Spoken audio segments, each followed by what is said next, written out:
This is the Biblical Unitarian Podcast. Happy Thanksgiving and welcome to the Biblical Unitarian Podcast, the podcast that aims to start conversations about the oneness and unity of God and about the humanity of Jesus. My name is Dustin Smith, and as always, I will be your host. This is episode 200, entitled Debate, Closing Statements, and Reflections. I appreciate you so much for supporting the podcast for 200 episodes, and I look forward to doing 200 more.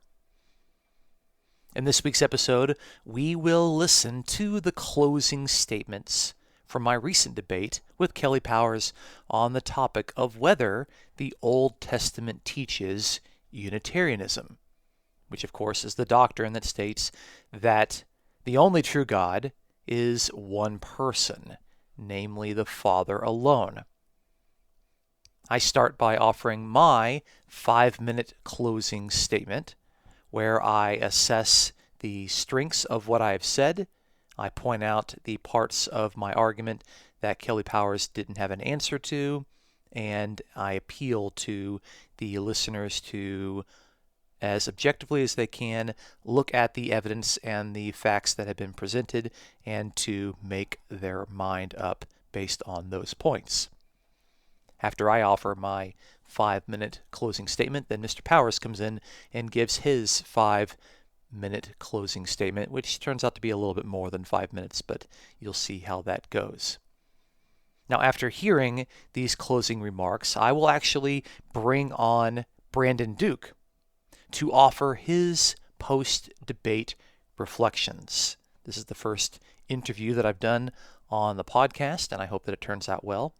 I think you will actually enjoy what Brandon Duke has to say in regard to the strength of biblical Unitarianism in the Old Testament. So without further delay, let us turn and listen to the closing statements from the recent debate entitled, Does the Old Testament Teach Unitarianism? I really appreciate everyone tuning in and staying up late to watch this debate. And as you could see, sometimes the Bible's messy. We get that. But I do want to remind the audience of my key points, which I do think after our discussion, they still stand as very powerful points. I pointed out that God is described as a single person with singular pronouns, singular verbs, singular adjectives, and singular pronominal suffixes over 20,000 times, equivalent to the number of verses that are in the Old Testament. That's a lot, okay? I also mentioned a variety of passages where God was described as a single person with singular pronouns, and then it would have exclusive statements saying, and there is no other. There is no one else beside me. I was all alone. I was by myself. I think those points still stand, and I don't believe that those points were actually tackled by my prestigious debate partner here. Malachi 2:10, to where the one Father is just described as the one God. No mention of that. I mentioned 5 titles, the Holy One, the Mighty One, the Righteous One, to where titles for God actually say that he is one person. No response from my debate partner. My second point was that we have all this ancient testimony of Jews who were commenting on the God in the Old Testament, and they never described him as more than one person. In fact, they would describe him specifically as one person. And we have Jewish testimony and we have non-Jewish testimony pointing out that the God described in the Old Testament is a single person. I do think that the historians are correct that the doctrine of the Trinity did develop. And I think the very fact that Kelly Powers admitted that none of the words for God in the Old Testament, whether it's Yahweh or Adonai or El or Elohim, none of them refer to the triune God. That's very interesting. So God never reveals himself as the triune God in the Old Testament. I think that's very fascinating. But yes, the Trinity did develop in the 4th and 5th century. There were no Trinitarians in the Old Testament. There are no Trinitarians in the 1st century. There are no Trinitarians in the 2nd century. And there are no Trinitarians in the 3rd century. And again, Gregory of Nyssa said that the doctrine of the Trinity is not the same thing as Jewish monotheism. They're not one and the same. And the thing that seemed to completely get overlooked by Kelly was the fact that the promised Messiah is a descendant of Abraham. He's a descendant of Judah. He's a descendant of David. And descendants, by definition, are younger than their ancestors. So Jesus is younger than Abraham. Jesus is younger than Judah. He is younger than David. So he can't be some sort of pre-existing second member of the Trinity if he is the descendant that biologically descended from these major players. And the New Testament opens by affirming that point, not denying it.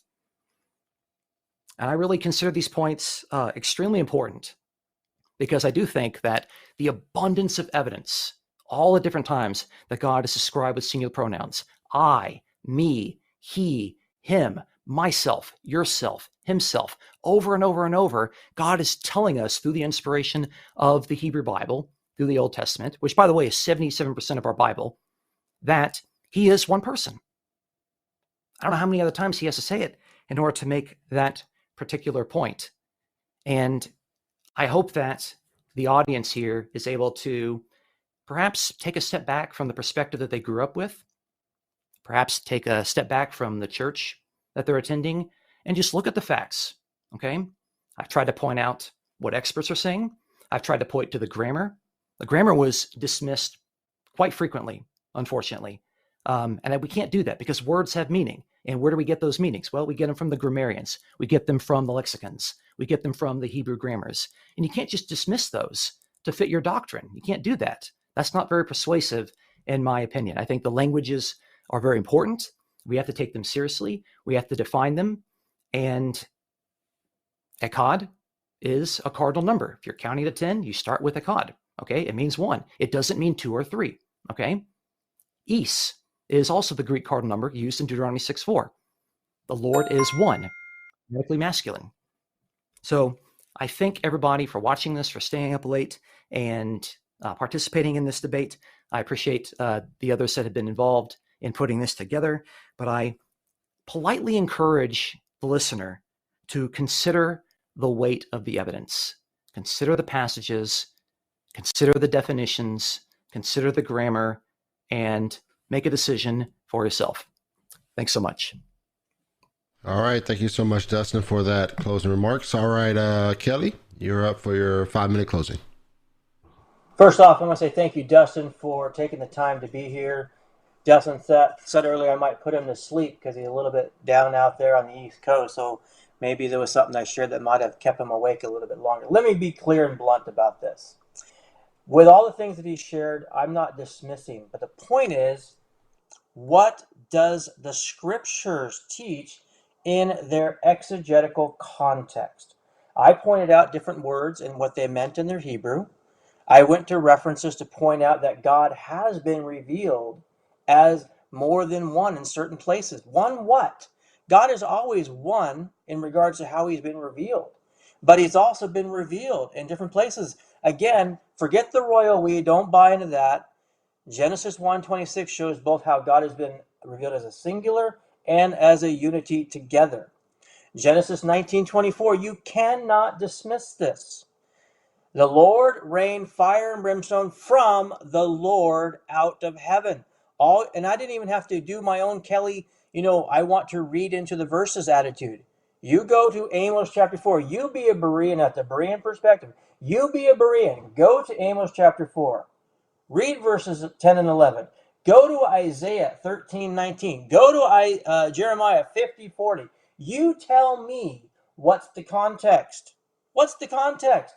Look, I believe in scholarly information. I do. This issue of the Trinity coming later on, centuries later, whatever, hogwash. Hogwash, right?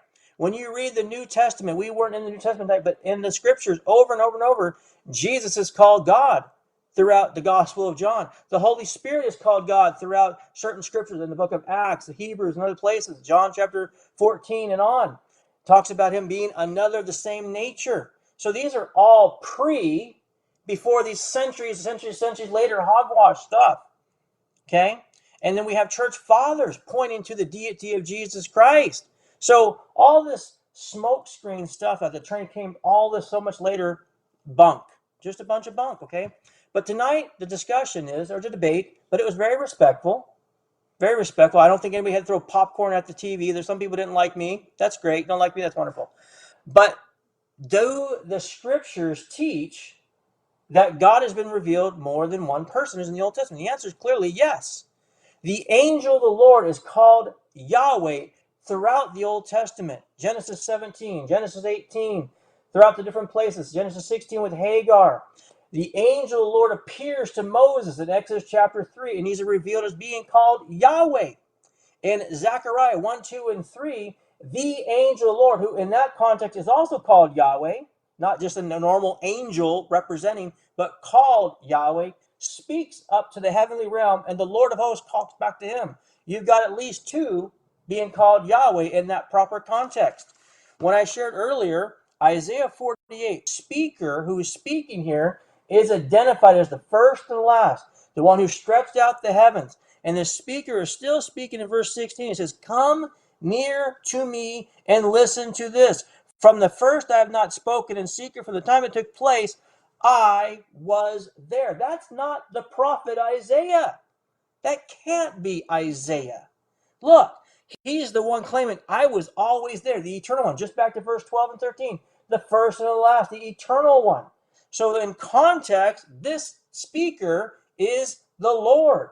Now, what's fascinating to me is you got Jewish commentators. Of course, the Jewish people who are of the Jewish faith are going to reject the Trinity. Hello, they also reject Jesus Christ as the Messiah. So, I mean, come on, seriously?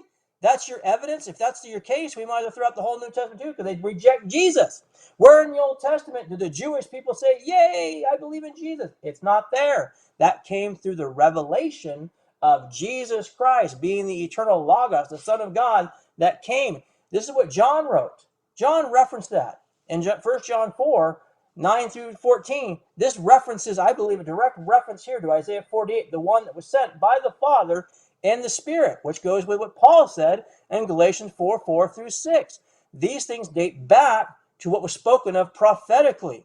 Again, this is important. Remember in John 1:16, he talked about the pre-existence of Jesus. He brought it up. I didn't, so I'm only going off what he said.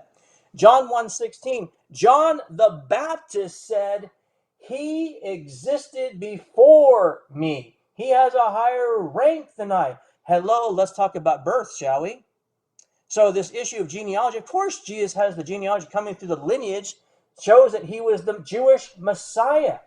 But Jesus existed prior to his incarnation. In fact, John, the author of John, references. All right, Kelly, I didn't get a bell. That's time right there.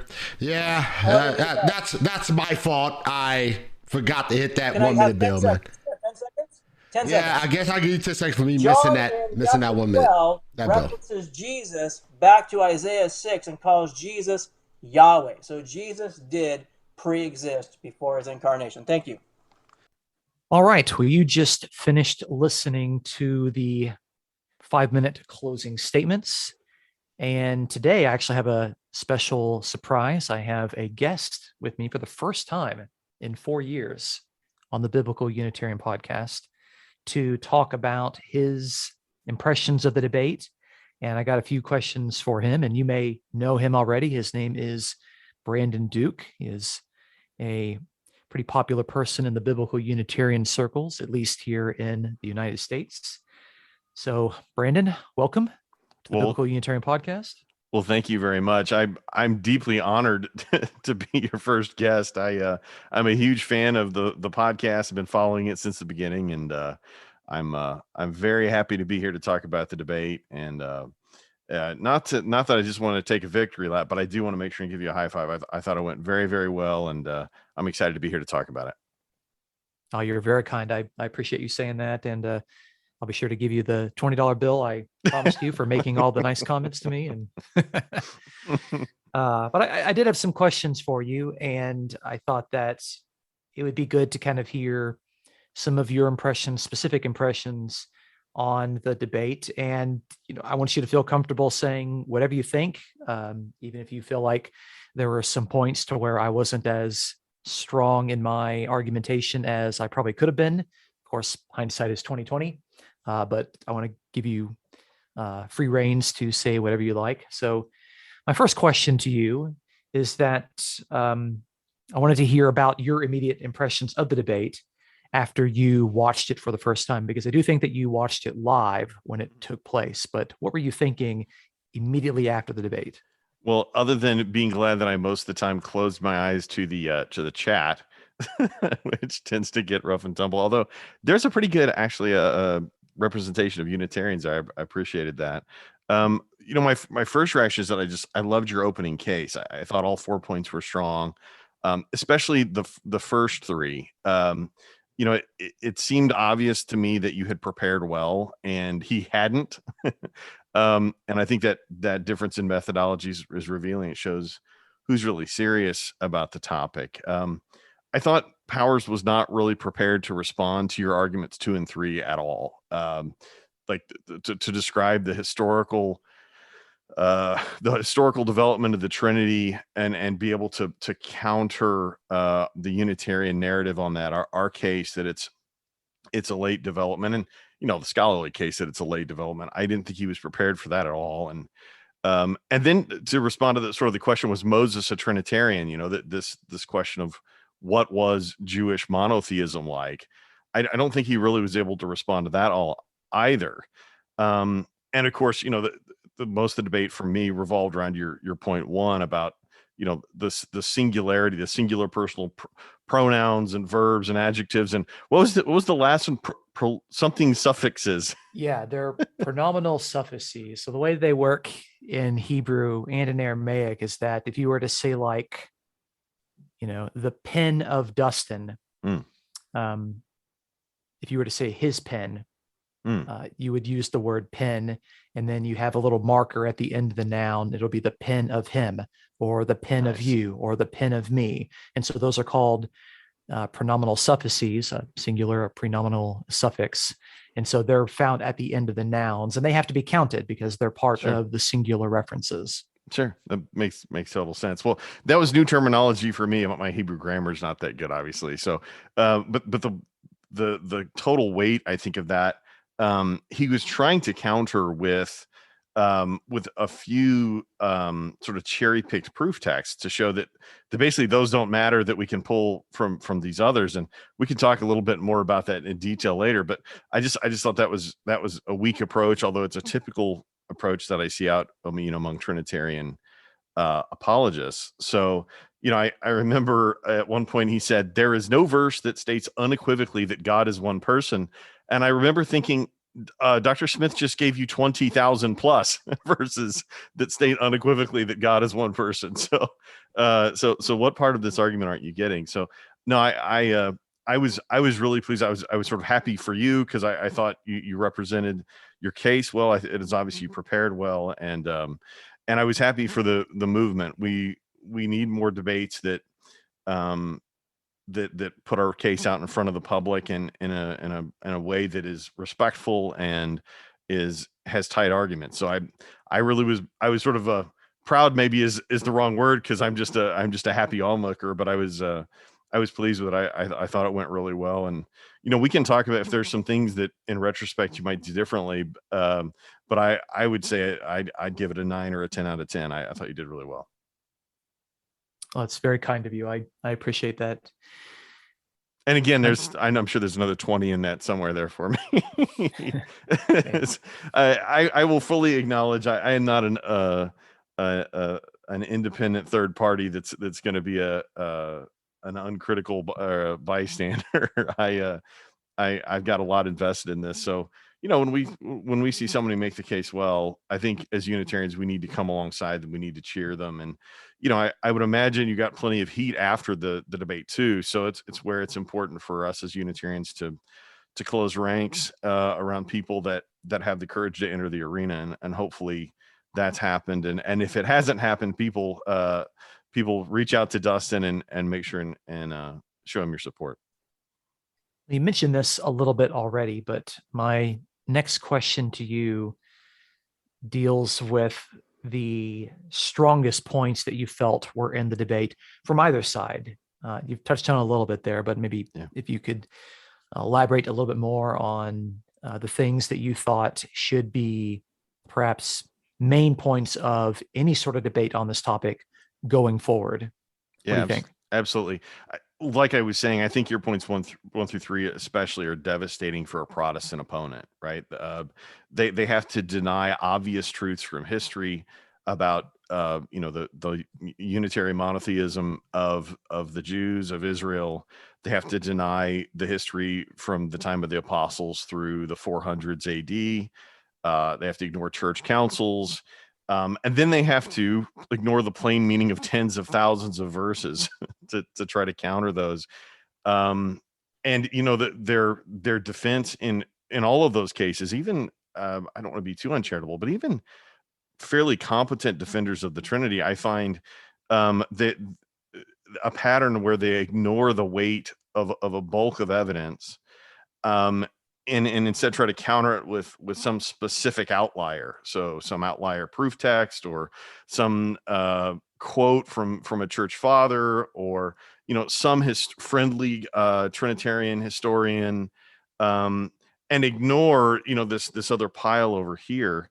And Powers actually said this explicitly. He said something along the lines of, I didn't get the exact quote, but he said one proof text showing God is multi-personal would overwhelm your entire point number one. That it doesn't matter how many times God is called a singular person. If you could find one text that implied or that said that God was multi-personal, that would overwhelm all of that other evidence. And I would just say, why would any reasonable person accept that that approach to evidence? Why would it not be that the let us passages, for example? I mean, as Unitarians, we have great responses to what's actually going on there. But even if we didn't, why wouldn't someone shrug and say, well, okay, I've got 4 instances of that versus thousands and thousands of instances of this other case, or the evidence for my case. It's a strange methodology that I find Trinitarian apologists have to approach. If I had to summarize Powers' position, it was something like the Old Testament didn't teach Trinitarianism, but now it does teach Trinitarianism. So he wanted to say that in response to the debate prompt, does the OT teach Unitarianism? He wanted to say, well, yeah, sort of it did, but now it doesn't. And I hear that from others too, that the idea is obviously it's a later revelation, the Trinity is. But if we can press them on that, as you did, it forces them into some really strange positions if they're a Protestant.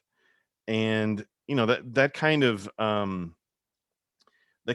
of progressive revelation, it just presents all kinds of problems when it creates contradictions within the text, and within our scriptures. So if I wanted to give Kelly Mr.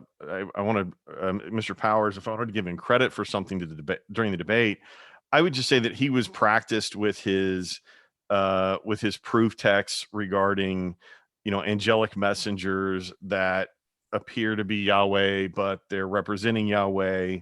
Justin Martyr would be proud. So I guess I would give him that for strength. But I just think that our case, your case, was just stronger.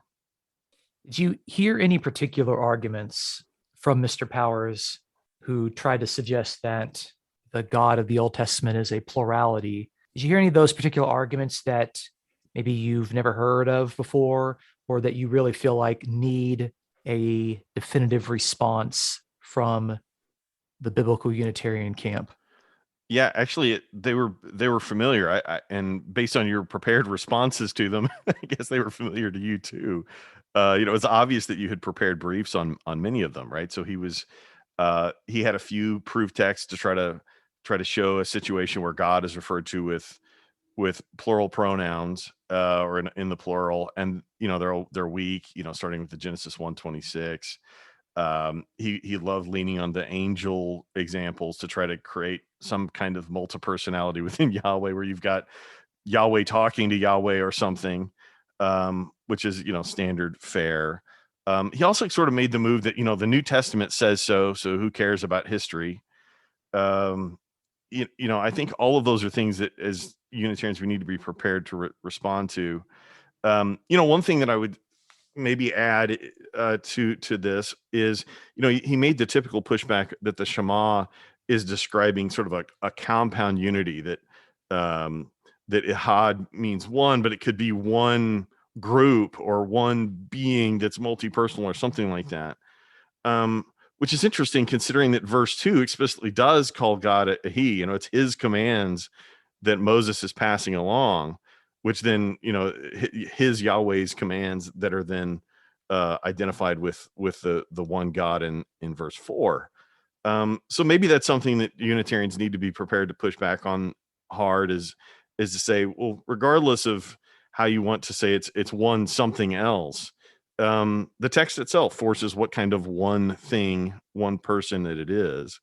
So that's something that maybe I would lean on in sort of helping prepare people for dealing with this in the future. And then it might do Unitarians some good to go read Justin Martyr's dialogue with Trypho for themselves, to get a taste of where this kind of thinking came from, and to see where Trypho says, hey, this is an innovation. Even of himself, he says, there's those that don't agree with me, but I think you really should. I think that this way of reading the Old Testament is good. And, maybe to add to that, people might avail themselves of the history about Marcion and the way that the Old Testament was abused in the early Christian centuries, and the way it was disrespected in many ways, to give us some pause before we are willing to cite progressive revelation and reevaluate what these texts meant compared to what the original audience would have understood them as. Were there any points admitted by Kelly Powers that you found interesting in regard to his position? Perhaps when I would ask him questions in cross-examination and he would admit or respond in a particular way, anything that he said that perhaps was of interest to you?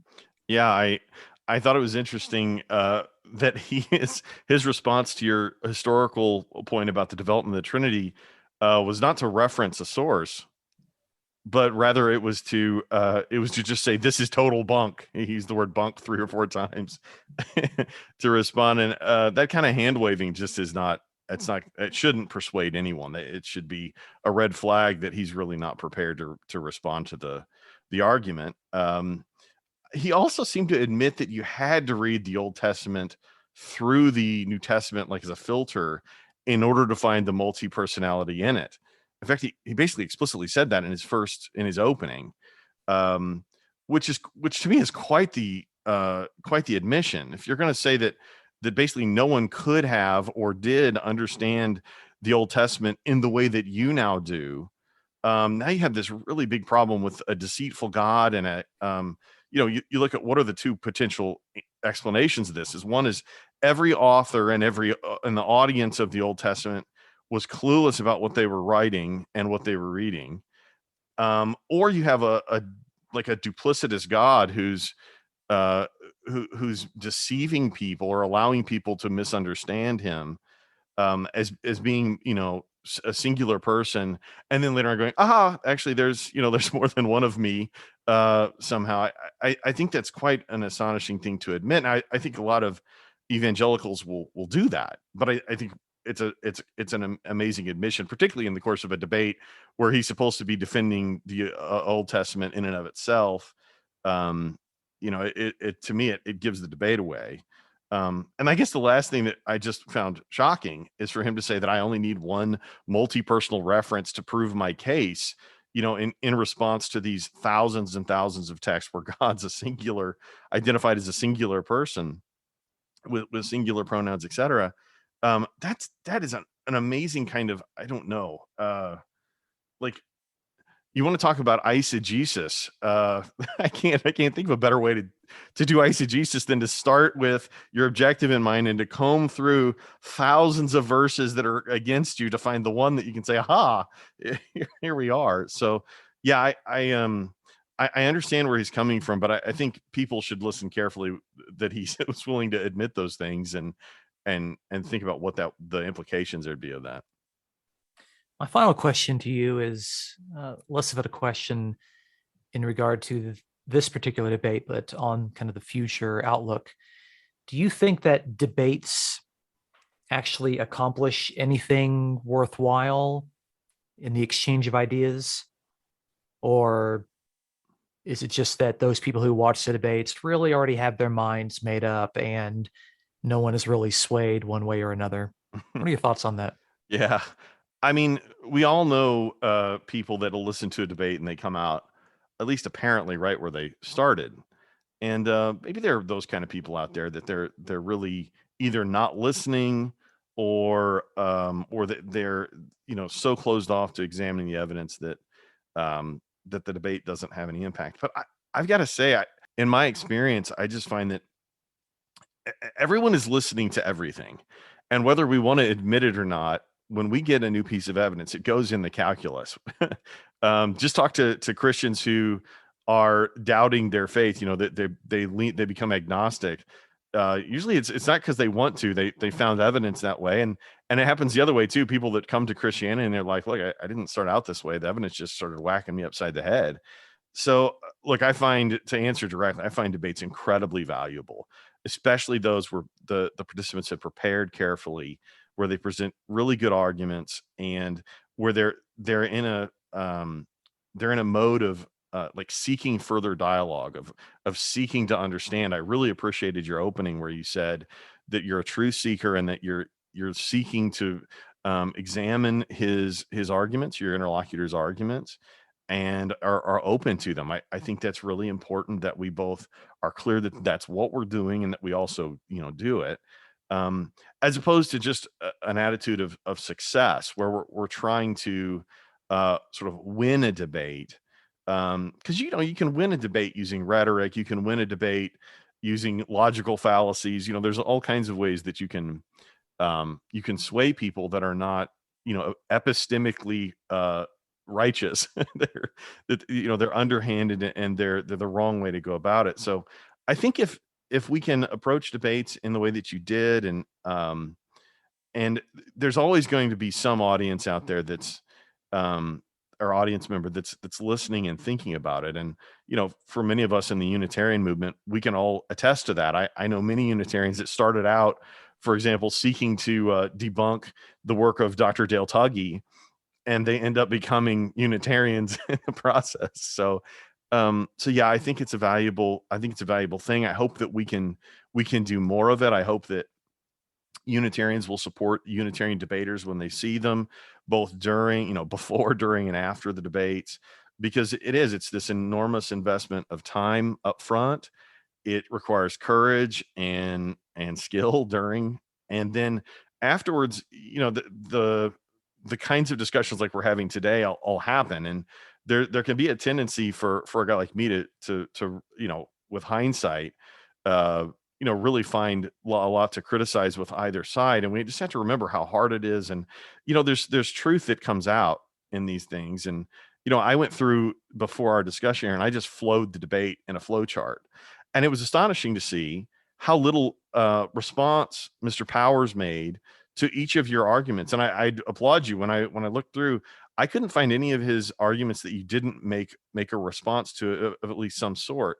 So like that requires an enormous amount of time to prepare to do something like that.